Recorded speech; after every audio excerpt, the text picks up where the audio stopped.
என் நெஞ்சில் குடியிருக்கும்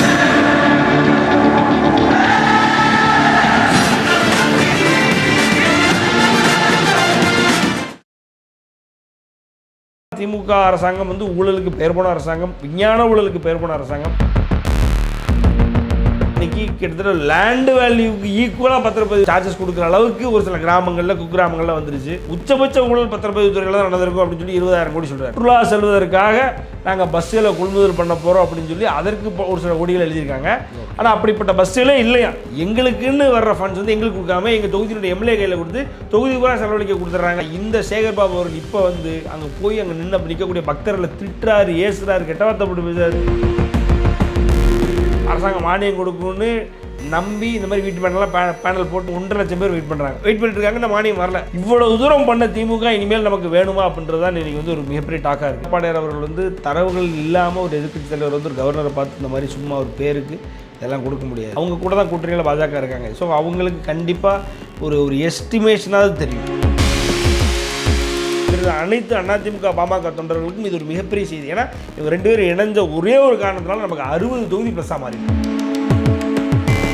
இங்கே காங்கிரஸ் எப்போ வேணாலும் உடஞ்சி போகிற அளவுக்கு தான் இருக்குது. அப்போது திமுகவை பற்றி விஜய் கடைசி கொஞ்ச நாளில் பேசுனதை கேட்டதுக்கப்புறமும் நீங்கள் இப்படி பேசுகிறீங்க அப்படின்னா அப்போ இது ஆட்டோமேட்டிக்காக திமுக கூட்டணியிலேருந்து காங்கிரஸ் வெளியில் வரப்போதுக்கான ஒரு முகாந்திரம் தானே. லேப்டாப் வாங்கிட்டு அதுக்காக மக்கள் ஓட்டை கொடுப்பாங்களா அப்படின்னா அந்த வரலாம் ஏமாற மாட்டாங்க.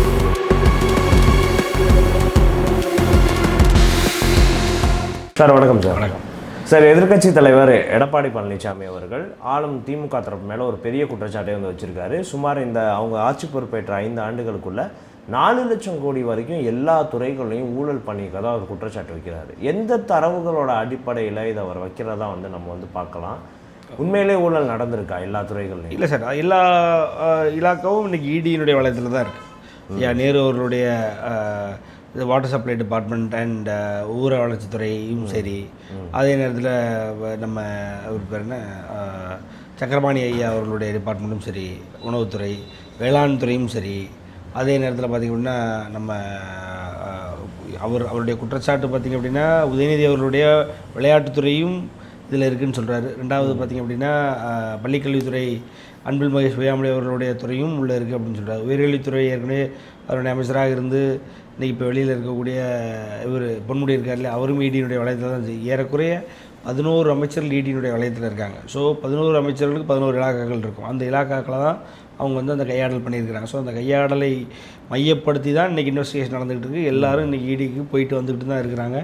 மாறாக இது பாஜக பண்ணுது அப்படின்னு சொல்கிறாங்க. ஆனால் இந்த 4 ஆண்டுகளில் ஏறக்குறைய 4 லட்சம் கோடி கடனை இழுத்து வச்சது. அதே நேரத்தில் அந்த 4 லட்சம் கோடியில் செலவீனம் தான் அதிகம் அப்படின்ற மாதிரி சொல்கிறாங்க. அதாவது இன்வெஸ்ட்மெண்ட்ஸுக்கும் டெவலப்மெண்ட்ஸுக்கும் என்ன சொல்கிறது லாஜிஸ்டிக்ஸுக்கும் எதுவும் செலவு பண்ணல, மாறாக டே டு டே எக்ஸ்பென்ஸை மீட் பண்ணுறதுக்காக செலவழிச்சிட்டு இருக்காங்க அப்படின்றதான் ஒரு மிகப்பெரிய குற்றச்சாட்டாக இருக்குது. ஸோ அப்படிங்கும்பொழுது எடப்பாடியார் அவர்கள் தரவுகள் இல்லாமல் ஒரு எதிர்க்கட்சி தலைவர் ஒரு கவர்னரை பார்த்து இந்த மாதிரி சும்மா ஒரு பேருக்கு இதெல்லாம் கொடுக்க முடியாது. ஸோ தரவின் அடிப்படையில் அவருக்கு கிடைச்ச டேட்டாவின் அடிப்படையில் தான் கொடுக்குறாரு.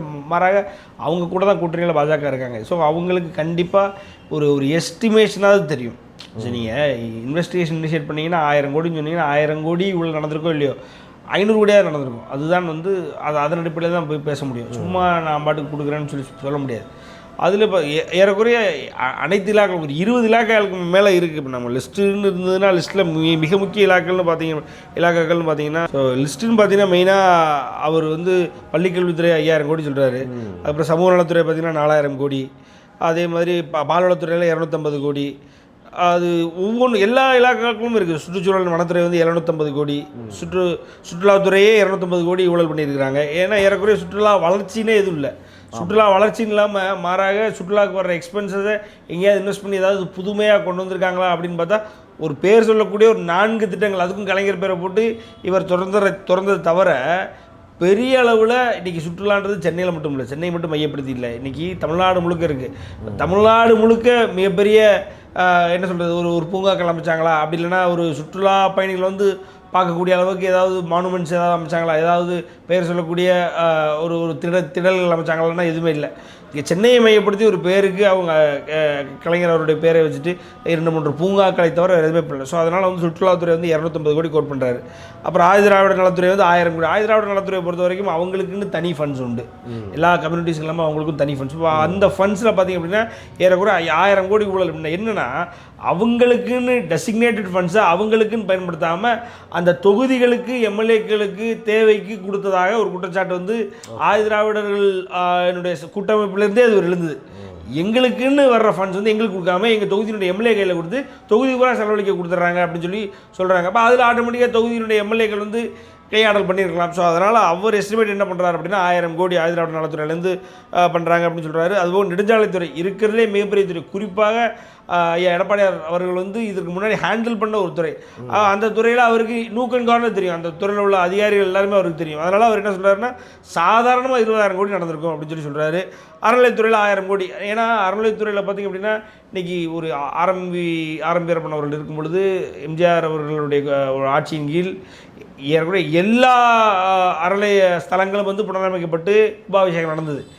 அவருடைய ஆரம்பியவருடைய பேர் இல்லாத ஒரு கோயில் இருக்காதுன்ற அளவுக்கு எல்லா கோயிலையும் அவருடைய பேர் வந்து பொறிக்கப்பட்டிருக்கும். கும்பாபிஷேகமோ ஏதோ ஒன்று நடந்திருக்கும். ஆனால் இந்த சேகர் பாபு அவர்கள் இப்போ வந்து அங்கே போய் அங்கே நிற்கக்கூடிய பக்தர்களை திட்டுறாரு, ஏசுகிறாரு, கெட்டவார்த்தைப்பட்டு பேசுகிறாரு.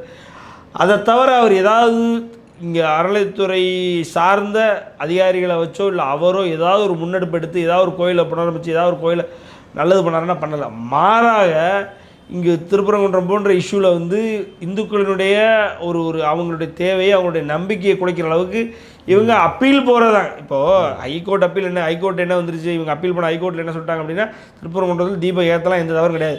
அதை எடுத்துகிட்டு சுப்ரீம் கோர்ட்டுக்கு அப்பீல் போய் இன்னும் இந்துக்களுடைய மனசை புண்படுத்தணுன்றது தான் ஹெச்ஆர்என்சியோட நோக்கமாக இருக்குது. ஸோ அப்படிப்பட்ட ஒரு துறையை தான் நடத்திக்கிட்டு இருக்காரு சேகர் பாபு அவர்கள். அந்த துறையில் எதுவும் ஒழுங்கில்லை, நியாயமாக இல்லை. இந்துக்களுடைய துறையை கையில் வச்சுக்கிட்டு இந்துக்களுக்கு நியாயமாக இருக்க மாட்டாங்க. ஸோ அதனால் அதனுடைய ஊழல் குற்றச்சாட்டாக இவர் வைக்கிறது 1000 கோடி வைக்கிறார். ஆமாம், உயர்கல்வித்துறை வந்து 1500 கோடி. உயர்கல்வித்துறையில் ஏற்கனவே ஊழல் நடக்குது அப்படின்னு தான் இப்போ கிட்டத்தட்ட இவரே அவுட்டில் இருக்கார், வெளியில் இருக்கார். யார்? பொன்முடி அவர்கள். ஸோ அது என்னன்றது இன்வெஸ்டிகேஷன் ஆல்ரெடி இருக்குது. ஸோ அவருடைய எஸ்டிமேஷன், எடப்பாடியோட எஸ்டிமேஷன் பார்த்தீங்கன்னா 1500 கோடி அவர் எஸ்டிமேட் பண்ணுறார். பத்திரப்பதிவுத்துறை 20,000 கோடி. பத்திரப்பதிவு நீங்கள் பார்த்தீங்க அப்படின்னா கிட்டத்தட்ட 500 மடங்கு பத்திரப்பதிவு காஸ்ட்லாம் வந்து கூடிருச்சு. ஸோ இன்றைக்கி அதாவது பத்திரப்பதிவுன்றது முதல்ல என்ன இருந்ததோ அதை விட இன்றைக்கி கிட்டத்தட்ட லேண்டு வேல்யூக்கு ஈக்குவலாக பதிவுக்கான நம்ம சார்ஜஸ் கொடுக்குற அளவுக்கு ஒரு சில கிராமங்களில் குக்கிராமங்களில் வந்துருச்சு. ஸோ இவ்வளோ வேல்யூ வந்து இன்றைக்கி அரசாங்கத்தினுடைய கஜானாவுக்கு போயிருக்குமா அப்படின்னா போயிருந்ததுன்னா அரசாங்கம் வந்து கடனே வாங்காமல் நடத்தலாம். ஆனால் கடன் வாங்குறாங்க. அப்படிங்கும் பொழுது ஈக்குவேஷன் இடிக்குது. இவங்க இவ்வளவு பத்திரப்பதிவுக்கான காஸ்ட்டை உயர்த்தினாங்க. ஸோ அப்போ உயர்த்தினது எல்லாமே ஆட்டோமேட்டிக்காக அரசாங்கத்துக்கு வருமானமாக தான் போயிருக்கணும். மாறாக அரசாங்கம் வருமானம் இல்லைன்னு சொல்லுது, பத்திரப்பதிவு மூலமாக எங்களுக்கு வருமானம் இல்லைன்னு சொல்லுது. அப்படின்னா கண்டிப்பாக அப்போ ஏன் இவ்வளோ உயர்த்தின காசுலாம் எங்கே போகுதுன்ற ஒரு கேள்வி வருது. அதனால தான் உச்சபட்ச ஊழல் பத்திரப்பதிவு துறையில் தான் நடந்திருக்கும் அப்படின்னு சொல்லி 20,000 கோடி சொல்கிறார். அதுலேயும் அதுக்கப்புறம் கலால் வரி. ஸோ கலால் வரின்றது அவர் என்ன சொல்கிறாருன்னா குறிப்பாக டாஸ்மாக் இன்றைக்கி கூட ஆஸ்பிஸ்பிக் இப்போ கூட பார்த்திங்க அப்படின்னா 10 ரூபா திருப்பி கொடுக்கணுன்றது டிமாண்டு. கொடுத்தே ஆகணும் ஒவ்வொரு குடிமகனுக்கும். அப்போ 10 ரூபா நீங்கள் திருப்பி கொடுக்கறதுக்கு பதிலாக மிச்சர் பாக்கெட்டு சிப்ஸ் பாக்கெட்டை கொடுத்துட்றாங்க. அது 4 மிச்சர் தான் இருக்குது, 4 சிப்ஸ் தான் இருக்குது. 3 ரூபா 2 ரூபா தான் அதுக்கு ஒர்த்து வரும். சரி கொடுக்குறானு ஏதோ 10 ரூபா அதுக்கான ஒர்த்தான மிச்சரை போட்டு கொடுக்குறானா கொடுக்க மாட்டாங்க. அதுலேயும் வந்து ஊழல் பண்ணுறாங்க அப்படின்றாங்க. ஏறக்குறைய அவர் முதல்ல சொன்னது தான் 1.5 கோடி பாட்டில் ஒரு நாளைக்கு தமிழ்நாட்டில் விற்கிது. அப்போ 1.5 கோடி பாட்டில் அப்படிங்கும் பொழுது நீங்கள் பாட்டிலுக்கு 10 ரூபா அப்படின்னா 15 கோடி, 30 நாளைக்கு 450 கோடி, வருஷத்துக்கு 5400 கோடி, 5 வருஷத்துக்கு ஆட்டோமேட்டிக்காக ஒரு 25,000 கோடி அரைவு பண்ணுறாரு. அது போக இன்னும் ஊழல் இருக்கும். டாஸ்மாகில் மெயினாக 25,000 கோடி நடந்திருக்கும். அது இல்லாமல் மொத்த வரி வருமானத்தில் இவங்க அடித்தது மட்டும் இன்னொரு 20,000 கோடி இருக்கும். 50,000 கோடி அதுக்கு கோட் பண்ணுறாரு. வேளாண்மைத்துறைக்கு ஒரு 5,000 கோடி சொல்கிறாரு. என்னென்னா இங்கே பல வேளாண்மை திட்டங்கள் வந்து உருவாக்கப்படுவார். எடுத்துக்காட்டுங்க வேளாண் நண்பன் ஒரு ஊர்தி வரும்னு சொல்லி ஒரு வாக்குறுதியில் இருந்தது சொன்னாங்க. இப்போது அதற்கான என்னென்னா அமௌண்ட்டை ஒதுக்கிட்டாங்க. ஆனால் ஒரு வேளாண் ஊர்தி கூட எங்கேயும் யாராலையும் பார்த்துக்க முடியாது. அப்போ அந்த அமௌண்ட்டை ஒதுக்குற அமௌண்ட் எங்கே அதுன்னு கேட்குறாரு. அப்போ அது வேளாண் துறைக்கு வந்து கிட்டத்தட்ட 5,000 கோடி சொல்கிறார்.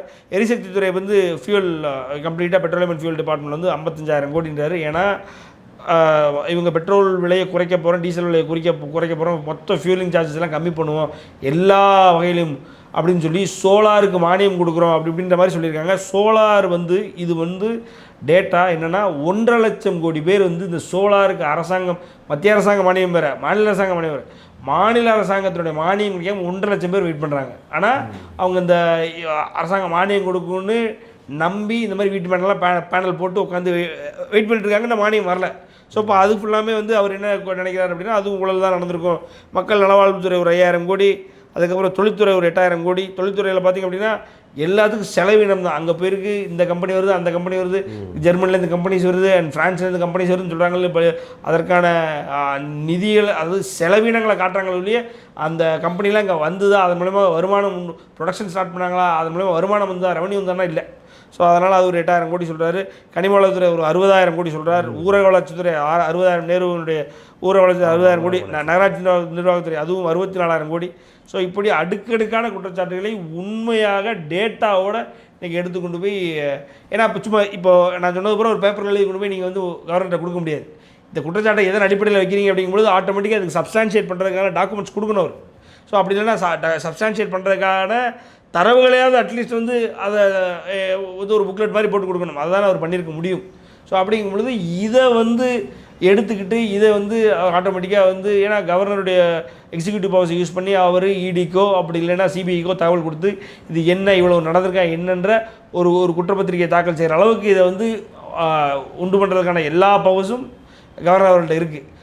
இது அதை அவர் பண்ணுவாரா பண்ணலன்றது ரெண்டாவது. ஏன்னா 3 மாதங்கள் தான் நமக்கு ஏற்கனவே 4 மாதங்கள் தான் எலெக்ஷனுக்கு இருக்குன்ற போது இது இப்போது டாக் அப்படின்றத விட இவ்வளவு தூரம் பண்ண திமுக இனிமேல் நமக்கு வேணுமா அப்படின்றது தான் இன்றைக்கி வந்து ஒரு மிகப்பெரிய டாக்காக இருக்குது. ஸோ அதனால் திமுக அரசாங்கம் வந்து ஊழலுக்கு பெயர் போன அரசாங்கம், விஞ்ஞான ஊழலுக்கு பெயர் போன அரசாங்கம்.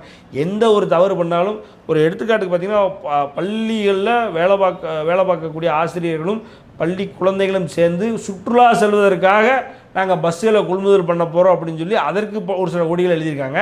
ஆனால் அப்படிப்பட்ட பஸ்ஸுகளே இல்லையா. பள்ளிக்கல்வித்துறையிலேருந்து ஒரு அதிகாரியை இன்றைக்கி போஸ்ட் போடுறார். ஸோ இப்படியான நிலைமை தான் இருக்குது. ஸோ இந்த அரசாங்கத்தை எவ்வளவு சீக்கிரமாக அப்புறப்படுத்தணுன்றதில் மக்கள் வேலை பார்க்க ஆரம்பிக்கணும். ஒரு சைடில் பாமக வந்து இன்றைக்கி அதிமுக கூட போய் கூட்டணி சேர்ந்துருச்சு. தேமுதிக கூட்டணி மட்டும் தேமுதிக மட்டும் கூட்டணியில் கன்ஃபார்ம் ஆயிடுச்சு அப்படின்னா இங்கே காங்கிரஸ் எப்போ வேணாலும் உடஞ்சி போகிற அளவுக்கு தான் இருக்குது. பிரவீன் சக்கரவர்த்தி ஒரு கருத்து சொல்கிறார், கார்த்திக் சிதம்பரம் ஒரு கருத்து சொல்கிறார், இவர் அழகிரி அவர்கள் ஒரு கருத்து சொல்கிறார். இந்த சைடில் பார்த்திங்க அப்படின்னா இருக்க தேஞ்சிட்டே போகுது திமுக கூட்டணி.